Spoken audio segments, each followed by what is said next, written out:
ಲಿಪುಲೇಖ್ pass ಮೇಲಿನ ನೇಪಾಳದ ಹಕ್ಕನ್ನು ಭಾರತ ಬಲವಾಗಿ ತಿರಸ್ಕರಿಸಿದೆ.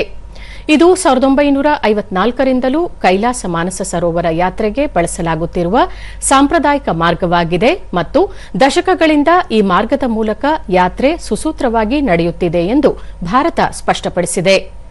ವಾರ್ಷಿಕ ಕೈಲಾಸ ಮಾನಸ ಸರೋವರ ಯಾತ್ರೆಯ ಹಿನ್ನೆಲೆಯಲ್ಲಿ ನೇಪಾಳದ ವಿದೇಶಾಂಗ ಸಚಿವಾಲಯವು ಗಡಿ ವಿಷಯಗಳ ಬಗ್ಗೆ ಮಾಡಿದ್ದ ಪ್ರತಿಪಾದನೆಗೆ ಪ್ರತಿಕ್ರಿಯಿಸಿರುವ ಭಾರತದ ವಿದೇಶಾಂಗ ವ್ಯವಹಾರಗಳ ಸಚಿವಾಲಯದ ವಕ್ತಾರ ರಣಧೀರ್ ಜೈಸ್ವಾಲ್ ಸಾಮಾಜಿಕ ಮಾಧ್ಯಮದ ಮೂಲಕ ಭಾರತದ ನಿಲುವನ್ನು ಸ್ಪಷ್ಟಪಡಿಸಿದ್ದಾರೆ. ಈ ವಿಷಯದಲ್ಲಿ ಭಾರತದ ನಿಲುವು ಸ್ಥಿರವಾಗಿದೆ ಮತ್ತು ಅತ್ಯಂತ ಸ್ಪಷ್ಟವಾಗಿದೆ ಎಂದು ತಿಳಿಸಿದ್ದಾರೆ. ಪ್ರಾದೇಶಿಕ ಹಕ್ಕುಗಳನ್ನು ಏಕಪಕ್ಷೀಯವಾಗಿ ಮತ್ತು ಕೃತಕವಾಗಿ ವಿಸ್ತರಿಸುವ ಪ್ರಯತ್ನವು ಅಸಮರ್ಥನೀಯ ಎಂದು ಹೇಳಿದ್ದಾರೆ.